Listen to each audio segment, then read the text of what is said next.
बोलो भागवत भगवान की जय। दशम स्कंद 40वां अध्याय। अक्रूर जी के द्वारा भगवान श्री कृष्ण की स्तुति।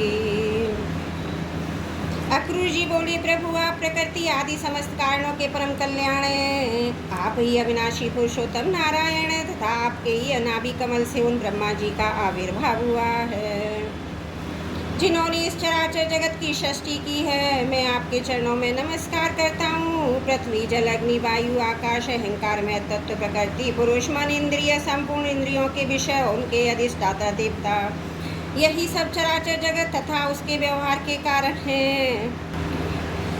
और ये सब के सब आपके ही अंग स्वरूप है। प्रकृति और प्रकृति से उत्पन्न होने वाले समस्त पदार्थ इंद्र वृत्ति के द्वारा ग्रहण किए जाते हैं, इसलिए ये सब अनात्मा है। अनात्मा होने के कारण जड़ है और इसलिए आपका स्वरूप नहीं जान सकते, क्योंकि आप तो स्वयं आत्मा ही ठहरे। ब्रह्मा जी अवश्य आपके स्वरूप हैं, परंतु वे प्रकृति के गुण रजस से युक्त हैं, इसलिए वे भी आपकी प्रकृति का और उसके गुणों से परे का स्वरूप नहीं जानते। साधु योगी स्वयं अपने अंतकरण में स्थित अंतर्यामी के रूप में, समस्त भूत भौतिक पदार्थों में व्याप्त परमात्मा के रूप में और सूर्य चंद्र अग्नि आदि देव मंडल इष्ट देवता के रूप में तथा उनके साक्षी महापुरुष एवं नियंता ईश्वर के रूप में साक्षात आपका ही उपासना करते हैं।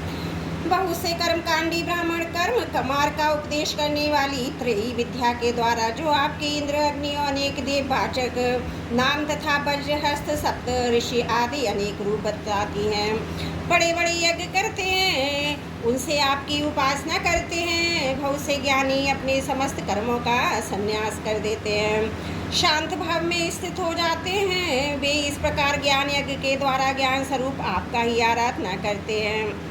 और भी बहुत से संस्कार संपन्न तथा शुद्ध चित्त वैष्णव जन आपकी बतलाई हुई 5 रात्र आदि विधियों से तन्मय होकर आपके चतुर्भु आदि अनेक नारायण रूप एक स्वरूप की पूजा करते हैं।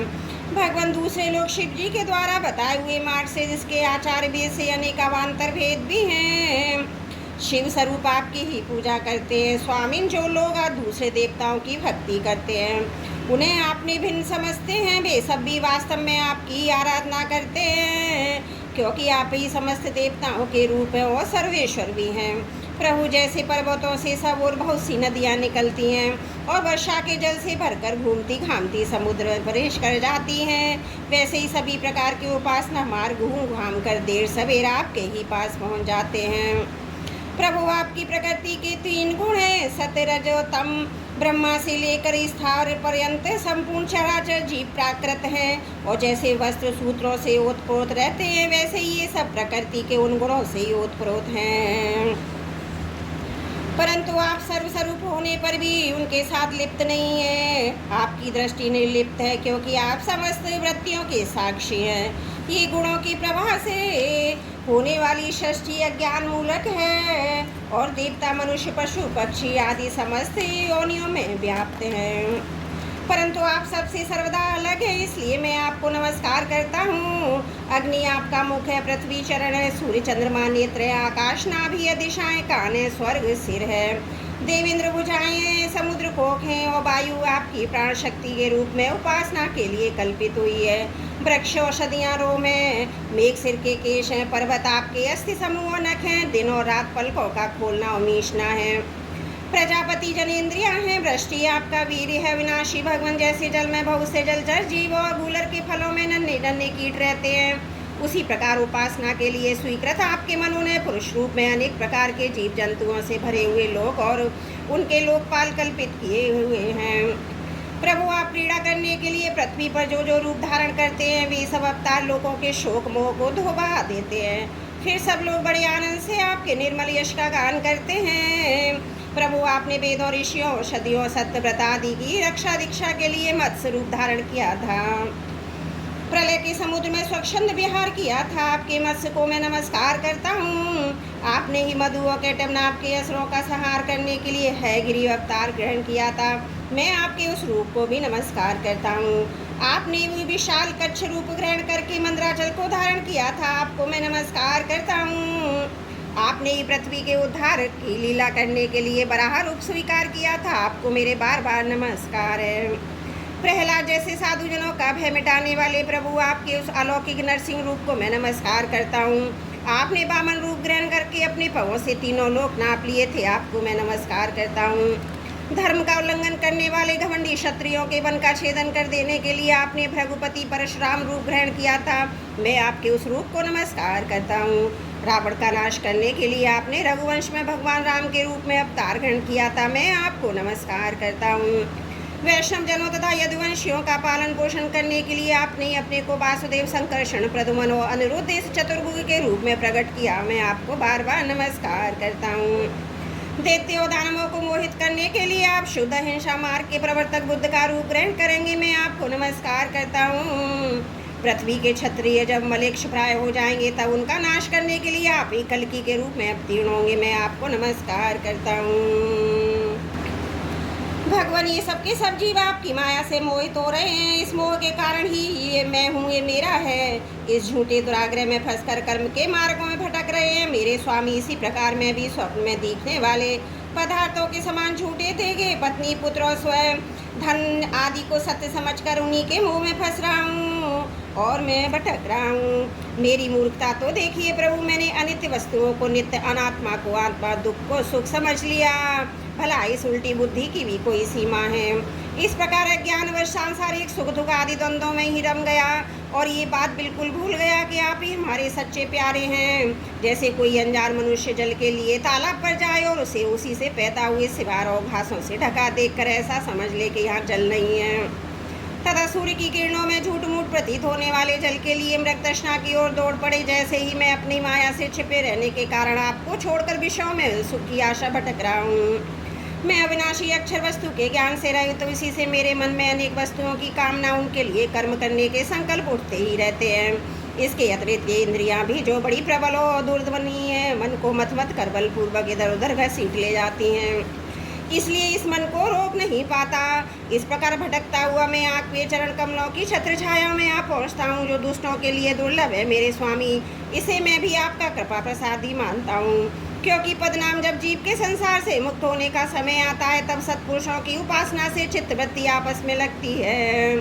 प्रभु, आप केवल विज्ञान स्वरूप और विज्ञान घन है। जितनी भी प्रतीतियां होती हैं, जितनी भी वृत्तियां हैं, उन सबके आप ही कारण और अधिष्ठान हैं। जीव के रूप में जीवों के सुख दुख आदि के निमित्त काल, कर्म, स्वभाव तथा प्रकृति के रूप में आप ही हैं, तथा आप ही उसके नियंता भी हैं। आपकी शक्तियाँ अनंत हैं, आप स्वयं ब्रह्म हैं, मैं आपको नमस्कार करता हूँ। प्रभु, आप ही वासुदेव हैं, आप ही समस्त जीवों की आशय संकर्षण हैं, आप ही बुद्धि और मन के अधिष्ठान देवता ऋषिकेश, प्रद्युम्न, अनिरुद्ध हैं, मैं आपको बार बार नमस्कार करता हूँ। प्रभु, आप मुझ शरणागत की रक्षा कीजिए।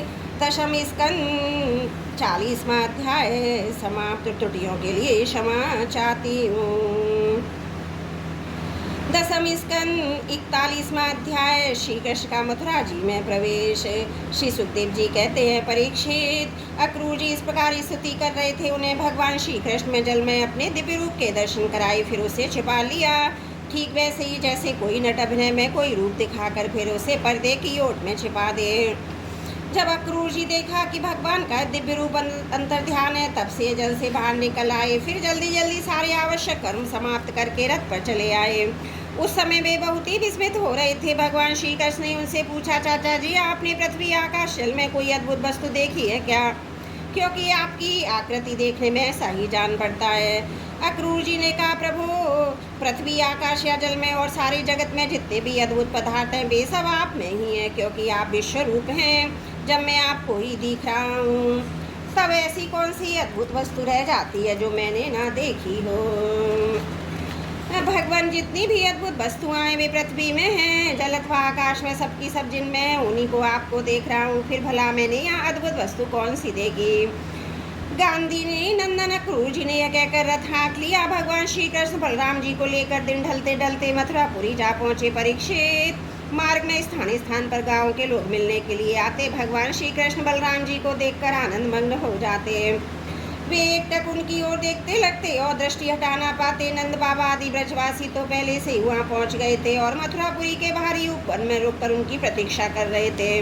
उनके पास पहुंचकर जगदीश्वर भगवान श्री कृष्ण ने विनीत भाव से खड़े अक्रूर जी का हाथ अपने हाथ में लेकर मुस्कुराते हुए कहा, चाचा जी आप रथ लेकर पहले मथुरापुरी प्रवेश कीजिए, अपने घर जाइए, हम लोग पहले यहाँ उतर कर फिर नगर देखने के लिए आएंगे। अक्रूर जी ने कहा, प्रभु आप दोनों के बिना मैं मथुरा में नहीं जा सकता। स्वामी मैं आपका भक्त हूँ, भक्त वत्सल प्रभु आप मुझे मत छोड़िए। भगवान आइए चले मेरे परम हितैषी सच्चे स्वर्ग भगवान, आप बलराम जी ग्वाल वालों तथा नंदराय जी आदि आत्मियों के साथ चलकर हमारा घर सनात कीजिए। हम ग्रस्त हैं, आप अपने चरणों की धूलि से हमारा घर पवित्र कीजिए। आपके चरणों की धोवन गंगा जल चरणामत से अग्नि देवता पितर सबके सतृप्त हो जाते हैं। प्रभु आपके उगल चरणों को पखार कर महात्मा बलि ने यह यश प्राप्त किया था जिसका गान संत पुरुष करते हैं। केवल यश ही नहीं, उन्हें अतुलनीय ऐश्वर्य तथा गति प्राप्त हुई जो अनन्य प्रेमी भक्तों को प्राप्त होती है। आपके चरणों तक गंगा जी ने तीनों लोग पवित्र कर दिए, सचमुच में भी उत्तम पवित्रता है। उन्हीं के स्पर्श से सागर के पुत्रों को सदगति प्राप्त हुई और उसी जल को स्वयं भगवान शंकर ने अपने सिर पर धारण किया। यदुवंश शिरोमणि आप देवताओं के भी आराध्य थे। मैं जगत के स्वामी, आपके गुणों लीलाओं का श्रवण तथा कीर्तन बड़ा ही मंगलकारी है। उत्तम पुरुष आपके गुणों का कीर्तन करते रहते हैं। नारायण मैं आपको नमस्कार करता हूँ। श्री भगवान ने कहा, चाचा जी मैं दाऊ भैया के साथ आपके घर आऊँगा और पहले इस यदुवंशियों के द्रोही कंस को मार कर तब अपने सभी सुहृद स्वजनों का प्रिय करूँगा। श्री सुखदेव जी कहते हैं, परीक्षित भगवान के इस प्रकार कहने पर अक्रूर जी कुछ अनमने से हो गए। उन्होंने पुरी में प्रवेश करके कंस से श्री कृष्ण बलराम के ले आने का समाचार निवेदन किया, फिर अपने घर गए। दूसरे दिन तीसरे पर बलराम जी और ग्वाल वालों के साथ भगवान श्री कृष्ण ने मथुरापुरी को देखने के लिए नगर में प्रवेश किया। भगवान ने देखा कि नगर के परकोटे में स्फटिक मणि वल्लौर के ऊंचे ऊंचे गोपुर प्रधान दरवाजे हैं। घरों में भी बड़े बड़े फाटक बने हुए हैं, उनमें सोने के बड़े बड़े किवाड़ लगे हैं। सोने के ही तोरण बाहरी दरवाजे पर बने हुए हैं। नगर के चारों ओर तांबे और पीतल की 4 दीवारें बनी हुई हैं। खाई के कारण कहीं से उस नगर में प्रवेश करना बहुत कठिन है। स्थान स्थान पर सुंदर सुंदर उद्यान, रमणीय उपवन, केवल स्त्रियों के उपयोग में आने वाले बगीचे शोभामान हैं। सुवर्ण से सजे हुए चौराहे, धनियों के महल, उन्हीं के साथ के बगीचे, कारीगरी के बैठने के स्थान, प्रजावर्ग के सभा भवन, टाउन हॉल और साधारण लोगों के निवास गृह नगर की शोभा बढ़ा रहे हैं। बेदुर हीरे, स्फटिक, बिल्लौर, नीलम, मूंगे, मोती, पन्ने आदि से जड़े हुए छज्जे, चबूतरे, झरोखे एवं फर्श आदि जगमगा रहे हैं। उन पर बैठे हुए कबूतर, मोर आदि पक्षी भांति भांति की बोली बोल रहे हैं। सड़क, बाजार, गली और चौराहे पर खूब छिड़काव किया गया। स्थान स्थान पर फूलों के गजरे, जवारे, जौ के अंकुर, खील और चावल बिखरे हुए हैं। घरों के दरवाजे पर दही, चंदन आदि से चर्चित जल से भरे हुए कलश रखे हैं। वे फूल, दीपक, नई नई कोपलें, फल सहित केले और सुपारी के वृक्ष, छोटी छोटी झंडियाँ रेशमी वस्त्रों से भली भांति सजाए हुए हैं। परीक्षित वसुदेव नंदन भगवान श्री कृष्ण और बलराम जी ने ग्वाल वालों के साथ राजपथ से मथुरा नगरी में प्रवेश किया। उस समय नगर की नारियां बड़ी उत्सुकता से उन्हें देखने के लिए झटपट अटारियों पर चढ़ गईं। किसी किसी ने जल्दी के कारण अपने वस्त्र गहने उल्टे पहन लिए। किसी ने भूल से कुंडल, कंगन आदि जोड़े से पहने जाने वाले आभूषणों में से एक ही पहनकर चल पड़ी। कोई एक ही कान में पत्र नामक आभूषण धारण कर पाती तो किसी ने एक ही पाँव में पाजे पहन रखा था। कोई एक ही आँख में अंजन आंच बाई थी और दूसरी बिना आंखें में अंजन डाली चली गई। कोई रमणियां तो भोजन कर रही थी, वे हाथ का कौर फेंक कर चल पड़ी। सबका मन उत्साह से भर रहा था। कोई कोई उपटन लगवा रही थी, बिना स्नान के दौड़ रही थी, सो रही थी। कोलाहल सुनकर उठ खड़ी हुई इस अवस्था में दौड़ चली जो माता बच्चों को दूध पिला रही थी। वे उनके गोद हटाकर भगवान श्री कृष्ण को देखने चल पड़ी।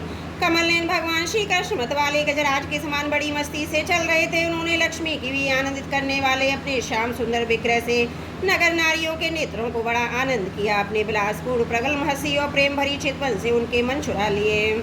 मथुरा की स्त्रियां बहु दिनों से भगवान श्री कृष्ण की अद्भुत लीलाएं सुनती आ रही थी। उनके चित्त झलकाव से श्री कृष्ण के अंचल व्याकुल हो रहे थे।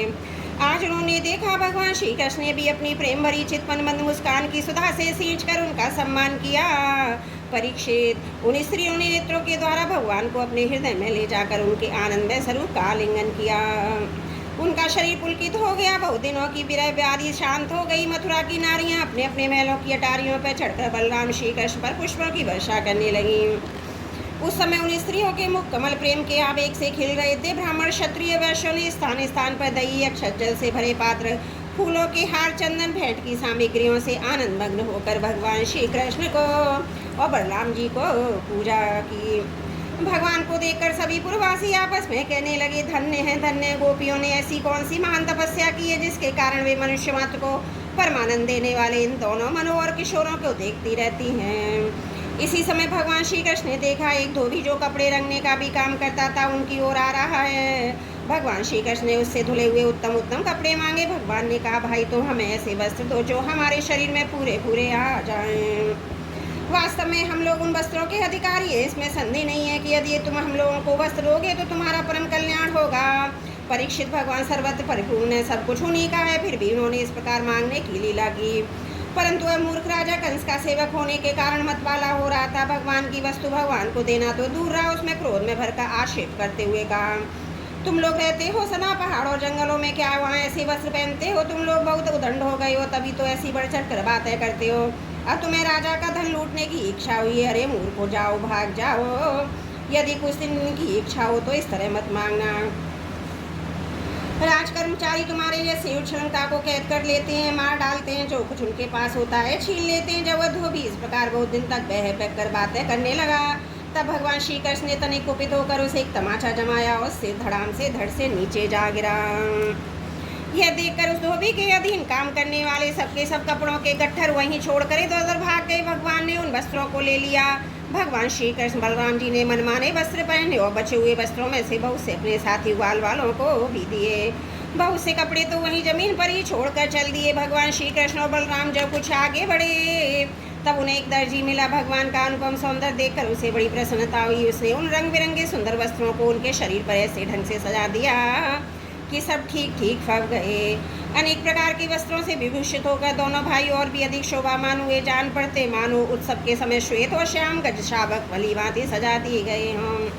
भगवान श्री कृष्ण उस समय दर्जी पर प्रसन्न हुए। उन्होंने उसे लोक में भरपूर धन संपत्ति, बल, ऐश्वर्य, अपनी स्मृति, दूर तक देखने सुनने आदि की इंद्रिया संबंधी शक्तियाँ दी और मृत्यु के बाद के लिए सारूप्य मोक्ष भी दे दिया। इसके बाद भगवान श्री कृष्ण सुदामा माली के घर के दोनों भाइयों को देखते ही सुदामा उठ खड़ा हुआ और पृथ्वी पर सिर उठाकर प्रणाम किया। फिर उनको आसन पर बिठाकर उनके पांव पकारे, हाथ धुलाए। तदंतर ग्वाल बालों के सहित सबकी फूलों के हार बाण, चंदन आदि सामग्रियों से विधि पूर्वक पूजा की। इसके पश्चात इससे प्रार्थना की, प्रभु आप दोनों के शुभ आगमन से हमारा जन्म सफल हो गया, हमारा कुल पवित्र हो गया। आज हम पितर, ऋषि और देवताओं के ऋण से मुक्त हो गए।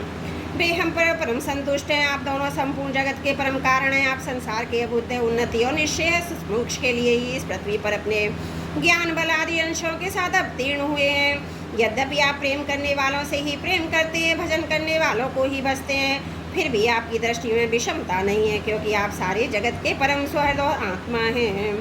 आप समस्त प्राणियों पदार्थों में समरूप से स्थित है। मैं आपका दास हूँ। आप मुझे दोनों आज्ञा दीजिए कि आप लोगों की कि मैं से क्या सेवा करूं। भगवान जी भर आपका बड़ा अनुग्रह पूर्ण कृपा प्रसाद है। आप उसे आज्ञा देकर किसी कार्य में नियुक्त करते हैं। राजेंद्र सुदामा माली ने इस प्रकार प्रार्थना करके भगवान का अभिप्राय जानकर बड़े प्रेम आनंद से भरकर अत्यंत सुंदर सुंदरता सुगंधित पुष्पों से गुथे हुए हार उन्हें पहनाए। जब ग्वाल वालों बलराम जी के साथ भगवान श्री कृष्ण सुंदर सुंदर मालाओं से अलंकृत हो चुके तब उन वरदायक प्रभु ने प्रसन्न होकर विनीत और शरणागत सुदामा को श्रेष्ठ वर दिए। सुदामा माली ने उनसे वर मांगा कि प्रभु आप ही समस्त प्राणियों के आत्मा हैं। सर्वस्वरूप आपके चरणों में मेरी अविचल भक्ति हो। ऐसे भक्तों से मेरा सौहार्द मैत्री का संबंध हो। समस्त प्राणियों के प्रति हेतु दया का भाव बना रहे। भगवान श्री कृष्ण ने सुदामा को उसके मांगे हुए वर तो दे दिए। ऐसी लक्ष्मी भी दी जो वंश परंपरा के साथ बढ़ती जाए। साथ ही बलायु, कीर्ति तथा कांति का भी वरदान दिया। इसके बाद भगवान श्री कृष्ण बलराम जी के साथ वहाँ से विदा हो गए। बोलो भागवत भगवान की जय। दशम स्कंद 41वां अध्याय समाप्त। त्रुटियों के लिए क्षमा प्रार्थी हूँ। बोलो भागवत भगवान की जय। दशम स्कंद 42वां अध्याय कुब्जा पर कृपा, धनुष भंग और कंस की घबराहट। श्री सुखदेव जी कहते हैं, परीक्षित, इसके बाद भगवान श्री कृष्ण जब अपनी मंडली के साथ राजमार्ग से आगे बढ़े तब उन्होंने एक कुप्ती स्त्री को देखा। उसका मुंह तो सुंदर था परंतु वह शरीर से कुबड़ी थी, इसी से उसका नाम पड़ गया था कुब्जा। वह अपने हाथ में चंदन का पात्र लिए हुए जा रही थी। भगवान श्री कृष्ण प्रेम रस का दान करने वाले हैं। उन्होंने कुब्जा पर कृपा करके उसे हंसते हुए उससे पूछा, सुंदरी तुम कौन हो? ये चंदन किसके लिए ले जा रही हो? कल्याणी, हमें सब बात सच सच बतला दो। ये उत्तम चंदन यह अंगराग हमें भी दे दो, इस दान से शीघ्र ही तुम्हारा परम कल्याण होगा।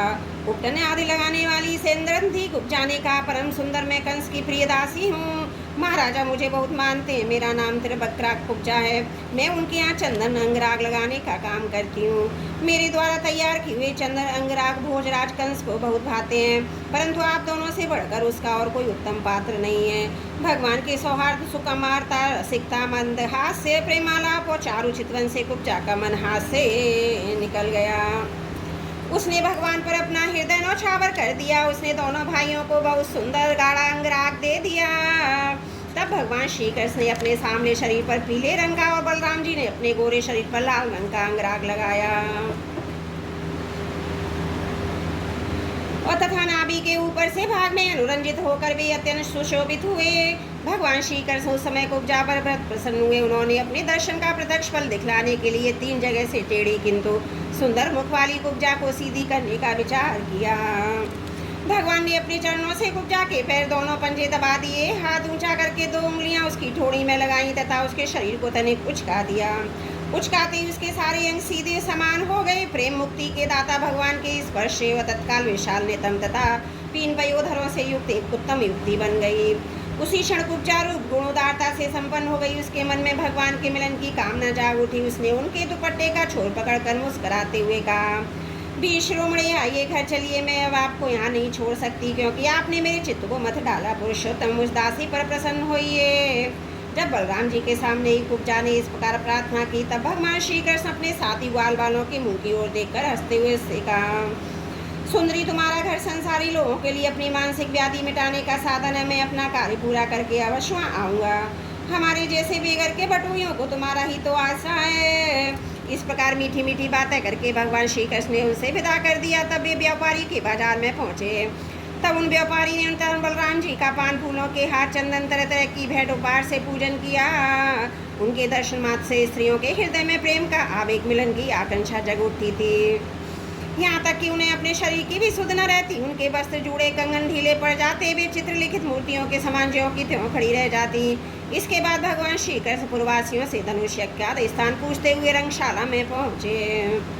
वहाँ उन्होंने इंद्रधनुष के समान एक अद्भुत धनुष देखा। उस धनुष में बहुत सा धन लगाया गया था। अनेक बहुमूल्य अलंकारों से उसे सजा गया था। उसकी खूब पूजा की गई थी। बहुत से सैनिक उसकी रक्षा कर रहे थे। भगवान श्री कृष्ण ने रक्षकों के रोकने पर भी उस धनुष को बलात् उठा दिया।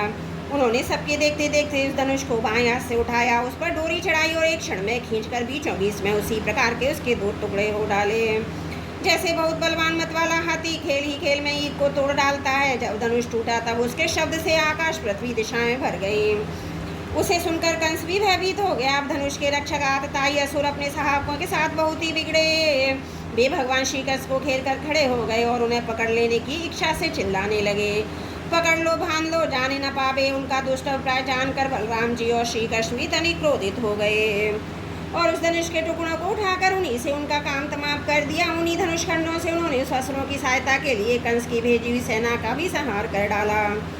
इसके बाद भी यज्ञशाला के प्रधान द्वार से होकर बाहर निकल आए और बड़े आनंद से मथुरापुरी की शोभा देखते हुए विचरने लगे। जब नगर निवासियों ने दोनों भाइयों के इस अद्भुत पराक्रम की बात सुनी, उनके तेज साहस तथा अनुपम रूप को देखा, तब उन्होंने यही निश्चय किया, हो न हो दोनों कोई शेष देवता हैं।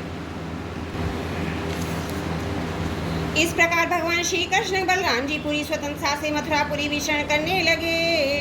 जब सूर्यास्त हो गया तब दोनों भाई ग्वाल वालों से घिरे हुए नगर से बाहर अपने डेरे पर जहाँ छकड़े थे लौट आए। तीनों लोकों के बड़े बड़े देवता चाहते हैं कि लक्ष्मी हमें मिले, परंतु उन्होंने सबका परित्याग कर दिया। ना चाहने वाले भगवान का वरण किया, उन्हीं को सदा के लिए अपना निवास स्थान बना लिया। मथुरावासी उन्हीं पुरुष भूषण भगवान श्री कृष्ण के अंग अंग का सौंदर्य देख रहे हैं। उनका कितना सौभाग्य है। ब्रज में भगवान की यात्रा के समय गोपियों ने बेहातुर होकर मथुरावासियों के संबंध में जो जो बातें कही थी, वे सब यहाँ अक्षर से सत्य हुई। सचमुच में परमानंद में मगन हो गए। फिर हाथ पैर धोकर श्री कृष्ण बलराम जी ने दूध बने हुए खीर आदि पदार्थों का भोजन किया। कंस आगे क्या करना चाहता है, इस बात का पता लगाकर उस रात को वहीं आराम से सो गए। जब कंस से सुना श्री कृष्ण और बलराम ने धनुष तोड़ा है, रक्षकों तथा उनकी सहायता के लिए भेजी हुई सेना का भी संहार कर डाला, ये सब उसके लिए केवल खिलवाड़ ही था।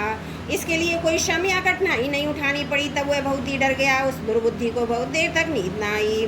उसे जागृत अवस्था में तथा स्वप्न में भी बहुत से ऐसे अपशगुन हुए जो उसकी मृत्यु के सूचक थे।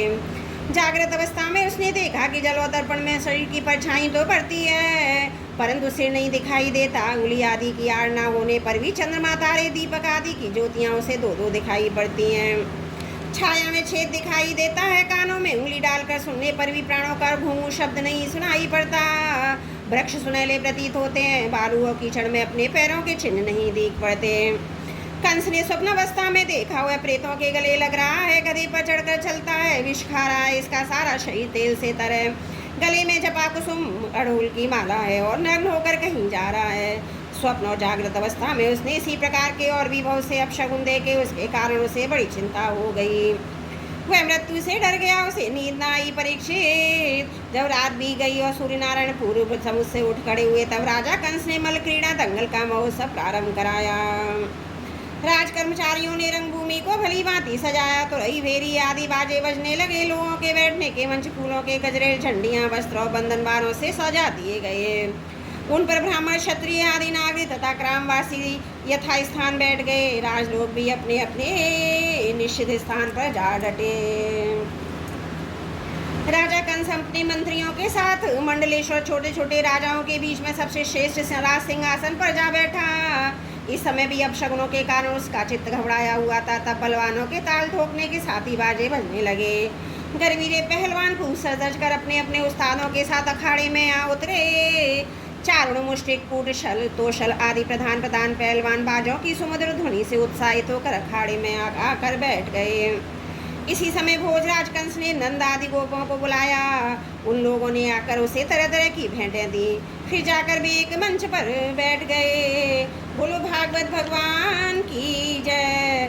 दशम स्कंद 42वां अध्याय समाप्त। त्रुटियों के लिए क्षमा चाहती हूँ। बोलो भागवत भगवान की जय। दशम स्कंद 43वां अध्याय। कुबेर पीढ़ी का उद्धार, अखाड़ों में प्रवेश। श्री सुखदेव जी कहते, काम क्रोध आदि शत्रुओं को पराजित करने वाले परीक्षित, अब श्री कृष्ण बलराम भी स्नान आदि नित्य कर्म से निवृत्त हो दंगल के अनुरूप नारायण की ध्वनि सुनकर रंगभूमि देखने के लिए चल पड़े। भगवान श्री कृष्ण ने रंगभूमि के दरवाजे पर पहुंचकर देखा, वहाँ महाभक्त की प्रेरणा से कुबल या पीड़ नाव का हाथी खड़ा है। तब भगवान श्री कृष्ण ने अपनी कमर कसी, घुंघराली हल्के समेट ली और मेघ के समान गंभीर वाणी से महावत को ललकार कर कहा, महावत, ओ महावत, हम दोनों को रास्ता दे दे, हमारे मार्ग से हट जा। अरे सुनता नहीं, देर मत कर, नहीं तो मैं हाथी के साथ अभी तुझे यमराज के घर पहुंचा दूंगा। भगवान श्री कृष्ण ने महावत को जब इस प्रकार धमकाया तब वह क्रोध से तिलमिला उठा। उसने काल मृत्यु यमराज के समान अत्यंत भयंकर कुबलिया पीड़ को अंकुश की मार से क्रोध करके श्री कृष्ण की ओर बढ़ाया। कुबलिया पीड़ ने भगवान की ओर झपट कर उन्हें बड़ी तेजी से सूंड में लपेट लिया, परंतु भगवान सूंड से बाहर सरक आए और उसे घूसा जमा कर उसके पैरों के बीच में जा छिपे। उन्हें अपने सामने न देखकर कुबलिया पीड़ को बड़ा क्रोध आया। उसने सूंघकर भगवान को अपनी सूंड से टटोल लिया और पकड़ा भी, परंतु उन्होंने बलपूर्वक अपने को उससे छुड़ा लिया। इसके बाद भगवान उस बलवान हाथी की पूंछ पकड़कर खेल खेल में ही उसे 100 हाथ तक पीछे घसीट लाए, जैसे गरुड़ सांप को घसीट लाते हैं। जिस प्रकार घूमते हुए बछड़े के साथ बालक घूमता है और स्वयं भगवान श्री कृष्ण जिस प्रकार बछड़ों से खेलते थे, वैसे ही वे उसकी पूंछ पकड़ उसे घुमाने और खेलने लगे। जब वह दाएं से घूमकर उनको पकड़ना चाहता तब ये बाएं आ जाते और जब बाएं को घूमता तब ये दाएं आ जाते। इसके बाद हाथी के सामने आकर उन्होंने से घूंसा जमाया और वे से गिराने के लिए इस प्रकार उसके सामने से भागने लगे मानो अब वो छू लेता। तब छू लेता। भगवान श्री कृष्ण ने दौड़ते दौड़ते एक बार खेल खेल में ही पृथ्वी पर गिरने का अभिनय किया और झट वहाँ से उठकर भाग खड़े हुए। उस समय वह हाथी क्रोध से जल भुन रहा था। उसने समझा कि वे गिर पड़े हैं, बड़े जोर से अपने दोनों दांत धरती पर मारे। जब कुबलिया पीड़ का यह आक्रमण व्यर्थ हो गया तब वह भी चिढ़ गया। महावतों की प्रेरणा से वह क्रोध होकर अपना शीकस पर टूट पड़ा। भगवान मधुसूदन ने जब उसे अपनी ओर झपटते देखा तब उसके पास चले गए। अपने ही हाथ से उसकी सूंड पकड़कर उसे धरती पर पटक दिया। उसके गिर जाने पर भगवान ने सिंह के समान खेली खेल में उसे पैरों से दबाकर उसके दांत उखाड़ लिए और उन्हीं से हाथी और महावतों का काम तमाम कर दिया। परीक्षित, मरे हुए हाथी को छोड़कर भगवान श्री कृष्ण ने हाथ में उसके दांत लिए ही रंगभूमि में प्रवेश किया। उस समय उसकी शोभा देखने में योग्य थी। उनके कंधे पर हाथी का दांत रखा हुआ था। शरीर रक्त मद की बूंदों से सुशोभित था और मुख कमल पर पसीने की बूंदें झलक रही थी। परीक्षित भगवान श्री कृष्ण बलराम दोनों के हाथों में कुबले पीड़ के बड़े बड़े दांत शस्त्र के रूप में सुशोभित हो रहे थे। कुछ ग्वाल वाल उनके साथ साथ चल रहे थे। इस प्रकार उन्होंने रंगभूमि में प्रवेश किया। जिस समय भगवान श्री कृष्ण बलराम जी के साथ रंगभूमि में पधारे, उस समय वे पहलवानों को, वज्र कठोर शरीर धारण मनुष्यों को, नर रत्न स्त्रियों को, मूर्तिमान कामदेव गोपों को स्वजन, दुष्ट राजाओं को दंड देने वाले शासक, माता पिता के समान बड़े बूढ़ों को शिशु, कंस को मृत्यु, अज्ञानियों को विराट, योगियों को परम तत्व भक्त शिरोमणि कृष्ण और वृष्णिवंशियों को अपने इष्ट देव जान पड़े। सबने अपने अपने भावानुरूप क्रमशः रौद्र, अद्भुत, श्रृंगार, हास्य, वीर, वात्सल, भयानक, भीवस, शांत, प्रेम, भक्ति रस का अनुभव किया। राजन वैसे तो कंस बड़ा धीर वीर था, फिर भी जब उसने देखा कि इन दोनों ने कुबलिया पीड़ को बाढ़ डाला, तब उसकी समझ में यह बात आई कि इनको जीतना तो बहुत कठिन है। उस समय तो बहुत घबरा गया। श्री कृष्ण बलराम जी की बाहें बड़ी लंबी लंबी थी। पुष्पों के हार, वस्त्राभूषण आदि से उनका वेश विचित्र हो रहा था। ऐसा जान पड़ता था मानो उत्तम वेश धारण करके दो नट अभिनय करने के लिए आए हों। जिनके नेत्र एक बार उन पर पड़ जाते बस लगी जाते, यही नहीं वे अपनी कांति से उनका मन भी चुरा लेते। इस प्रकार दोनों रंगभूमि में शोभामान हुए। परीक्षित मंचों पर जितने लोग बैठे थे वे मथुरा के नागरिक और राष्ट्र के जन समुदाय पुरुषोत्तम भगवान श्री कृष्ण बलराम जी को देखकर इतने प्रसन्न हुए कि उनके नेत्र मुख कमल खिल उठे। उत्कंठा से भर गए वे नेत्रों के द्वारा उनकी मुख माधुरी का पान करते करते तृप्त ही नहीं होते। मानो वे उन्हें नेत्रों से पी रहे हो, जिब्या से चाट रहे हो, नासिका से सूंघ रहे हो, भुजाओं से पकड़ रहे हो, हृदय से सटा रहे हो। उनके सौंदर्य गुण, माधुर्य, निर्भयता से मानव दर्शकों को उनकी लीलाओं का स्मरण करा दिया। वे लोग आपस में उनके संबंध की देखी सुनी बातें कहने लगे। ये दोनों साक्षात भगवान नारायण के अंश हैं। इस पृथ्वी पर वसुदेव जी के घर में अवतीर्ण हुए हैं। उंगली से दिखाकर ये सामने सलोने कुमारी देवकी के गर्भ से उत्पन्न हुए थे। जन्मते ही वसुदेव जी ने उन्हें गोकुल पहुंचा दिया था। इतने दिनों तक ये वहाँ छिप कर रहे और नंद जी के घर में ही पलकर इतने बड़े हुए। इन्होंने ही पूतना, तृणाव्रत, शंखचूड़, केशी और धेनुका आदि का तथा और भी दुष्ट दैत्यों का वध तथा यमलारुजन का उद्धार किया है। इन्होंने ही गौ ग्वालों की दावानल की ज्वाला से बचाया था। कालिया नाग का दमन और इंद्र का मान मर्दन इन्होंने किया था। इन्होंने 7 दिनों तक एक ही हाथ पर गिरिराज गोवर्धन को उठा रखा था। उसके द्वारा आंधी पानी वज्रपात से गोकुल को बचा दिया। गोपियाँ इनकी मंद मंद मुस्कान, मधुर चितवन, सर्वदा एक रस प्रसन्न रहने वाले मुखारविंद के दर्शन से आनंदित रहती थी। अनायासी सब प्रकार के तापों से मुक्त हो जाती थी। कहते हैं कि यदुवंश की रक्षा करेंगे, ये विख्यात वंश इनके द्वारा महान समृद्धि, यश और गौरव प्राप्त करेगा। ये दूसरे ने श्याम सुंदर के बड़े भाई कमल नयन श्री बलराम जी हैं। हमने किसी किसी के मुंह से ऐसा सुना है कि इन्होंने प्रलंबासुर, बत्तासुर और बकासुर आदि को मारा है। जिस समय दर्शकों में ये चर्चा हो रही थी, अखाड़े में तुरही आदि बाजे बज रहे थे, उस समय चारों ने भगवान श्री कृष्ण और बलराम को संबोधन करके ये बात कही। नंद नंदन श्री कृष्ण बलराम जी, तुम दोनों वीरों के आदरणीय हो। हमारे महाराज ने ये सुनकर कि तुम लोग कुश्ती लड़ने में बड़े निपुण हो, तुम्हारा कौशल देखने के लिए तुम्हें यहाँ बुलाया है। देखो भाई, जो प्रजा मन वचन और कर्म से राजा का प्रिय कार्य करती है उसका भला होता है, और जो राजा की इच्छा के विपरीत काम करती है उसे हानि उठानी ही पड़ती है। ये सभी जानते हैं। गाय और बछड़े चराने वाले ग्वालियों प्रतिदिन आनंद से जंगलों में कुश्ती लड़ कर खेलते रहते हैं और गाय चराते रहते हैं। इसलिए आओ हम और तुम मिलकर महाराज को प्रसन्न करके वो उन्हें कुश्ती के लिए लड़वाएं। ऐसा करने से हम सभी प्राणी प्रसन्न होंगे, क्योंकि राजा सारी प्रजा का प्रतीक है। परीक्षित भगवान श्री कृष्ण तो चाहते ही थे कि इनसे 2-2 हाथ करें। इसलिए उन्होंने चारों की बात सुनकर उनका अनुमोदन किया और देश काल के अनुसार यह बात कही। चारों हम भी इन भोजराज कंस की वनवासी प्रजाएं, हमें इनको प्रसन्न करने का प्रयत्न अवश्य करना चाहिए, इसी में हमारा कल्याण है। किंतु चारों हम लोग भी अभी बालक हैं, इसलिए हम अपने समान बल वाले बालकों के साथ ही कुश्ती लड़ने का खेल करेंगे। कुश्ती समान बल वालों के साथ ही होनी चाहिए, जिससे देखने वाले सभासदों को अन्याय के समर्थक होने का पाप न लगे। चारों ने कहा, जी तुम और बलराम ना बालक हो ना तो किशोर, तुम दोनों बलवानों में श्रेष्ठ हो। तुमने अभी अभी 1000 हाथियों का बल रखने वाले कुबलिया पीड़ को खेल खेल में ही मार डाला है, इसलिए तुम दोनों को हम जैसे बलवानों के साथ ही लड़ना चाहिए। इसमें अन्याय की कोई बात नहीं है। इसलिए श्री कृष्ण, तुम मुझ पर अपना जोर आजमाओ और बलराम के साथ मुष्टिक लड़ेगा। बोलो भागवत भगवान की जय। दसवीं स्कंद 43वां अध्याय समाप्त। त्रुटियों के लिए क्षमा प्रार्थी हूँ।